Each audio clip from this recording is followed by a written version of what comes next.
नमस्कार दोस्तों।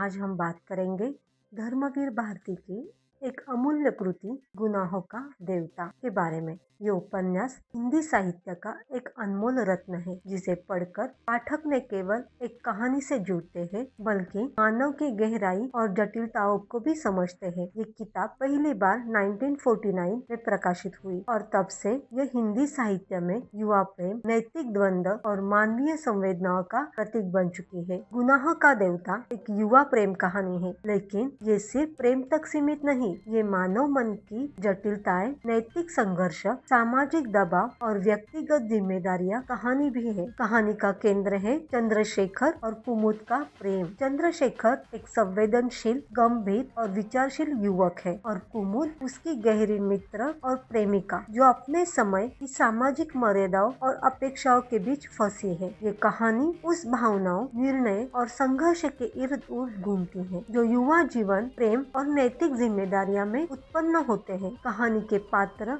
इतने जीवंत और गहरे हैं कि आप उनकी भावनाओं में खुद को महसूस करेंगे। चंद्रशेखर एक युवा, संवेदनशील, विचारशील, जो अपने प्रेम और कर्तव्य के बीच फंसा है। कुमुद एक सुंदर, नाजुक, सशक्त भावनाओं वाली लड़की, जो सामाजिक बंधनों और व्यक्तिगत इच्छाओं के बीच संतुलन खोजती है। इसमें अन्य सहायक है वो परिवार, मित्र और सामाजिक व्यक्तित्व, जो कहानी में सामाजिक दबाव, नैतिक प्रश्न और निर्णय का प्रतिनिधित्व करते हैं। ये पात्र कहानी को सिर्फ कहानी नहीं बल्कि एक जीवन अनुभव बनाते हैं। कहानी भारतीय समाज के परंपरागत और आधुनिक पहलुओं के बीच जटिल संघर्षों को दिखाती है। ये वो दौर है जब युवा प्रेम में रुचि रखते हैं पर समाज और परिवार की अपेक्षाएं उन्हें सीमित करती हैं। व्यक्तिगत इच्छाएं और सामाजिक जिम्मेदारियां अक्सर टकराती हैं। प्रेम और कर्तव्य के बीच संतुलन बनाए रखना कठिन होता है। धर्मवीर भारती ने इस पृष्ठभूमि को इतना सूक्ष्मता और संवेदनशील के साथ लिखा है, पाठक तुरंत ही पात्र और उनकी समस्याओं के साथ जुड़ जाते हैं। कहानी का सबसे बड़ा केंद्र बिंदु है चंद्रशेखर और कुमुद की प्रेम का संघर्ष। प्रेम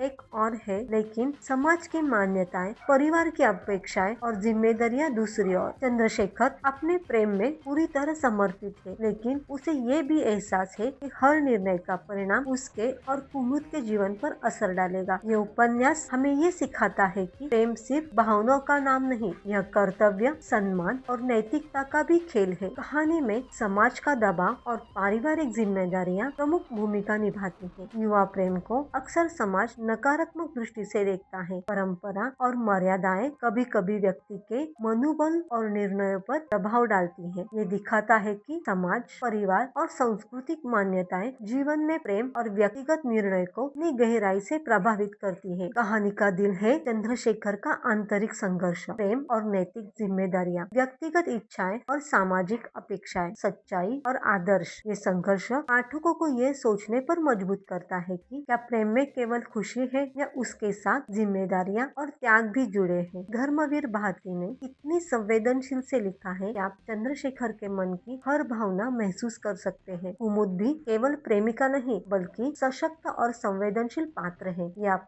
वह अपने निर्णय खुद लेती है, समाज और पारिवारिक के दबाव के बावजूद अपने भावनाओं और विवेक के बीच संतुलन बनाए रखती है। उसकी जटिलता और संघर्ष कहानी को और अधिक गहरा बनाते हैं। कुमुद का पात्र ये दर्शाता है कि महिला भी अपने जीवन और भावनाओं के निर्णय में पूरी तरह स्वतंत्र और जिम्मेदार हो सकती है। गुनाहों का देवता का सबसे बड़ा संदेश ये है, प्रेम सिर्फ भावना नहीं बल्कि जिम्मेदारी है। नैतिकता और कर्तव्य का पालन करना भी आवश्यक है। समाज और परिवार की अपेक्षाएं कभी कभी हमारे निजी निर्णय को चुनौती देती है। सच्चा प्रेम त्याग और समझ का भी नाम है। ये कहानी बताती है कि जीवन में प्रेम और जिम्मेदारी के बीच संतुलन बनाए रखना ही सच्ची परिपक्वता है। धर्मवीर भारती की लेखनी बहुत ही संवेदनशील, गहरी और सरल है। उन्होंने पात्रों की भावनाओं को इस तरह प्रस्तुत किया है कि पाठक स्वयं उनकी स्थिति में महसूस करता है। भाषा सरल है, प्रवाह सहज और भावनाएं वास्तविक है। कहानी का हर संवाद, हर दृश्य दृश्य, हर मनोवैज्ञानिक द्वंद्व पाठक के दिल और दिमाग पर गहरा प्रभाव डालता है। ये सिर्फ पढ़ाई की कहानी नहीं, बल्कि मानव मन और समाज का अध्ययन है। ये उपन्यास प्रेम, नैतिकता और जिम्मेदारी के गहरे मूल्यों को उजागर करता है। ये युवा पाठकों को सचेत और संवेदनशील बनाता है। ये समाज और व्यक्तिगत निर्णय के बीच के संतुलन की जटिलताएं को समझता है। ये हिंदी साहित्य में क्लासिक रचनात्मक और भावनात्मक अनुभव है। तो दोस्तों, गुनाहों का देवता सिर्फ एक उपन्यास नहीं है, ये हमें जीवन में प्रेम और जिम्मेदारी का महत्व बताती है, नैतिक द्वंद्व और उसके परिणाम दिखाती है, समाज और व्यक्तिगत निर्णय के बीच संतुलन बनाए रखना सिखाती है और आत्म साक्षात्कार का मार्ग बताती है। ये कहानी हमें ये सिखाती है कि सच्चा प्रेम केवल भावना नहीं, बल्कि समझ, त्याग और जिम्मेदारी का मिश्रण है। यदि आप भावनात्मक, संवेदनशील और गहरी सोच वाली हिंदी कहानी पढ़ना चाहते हैं, तो ये उपन्यास आपके लिए एक अनमोल अनुभव है।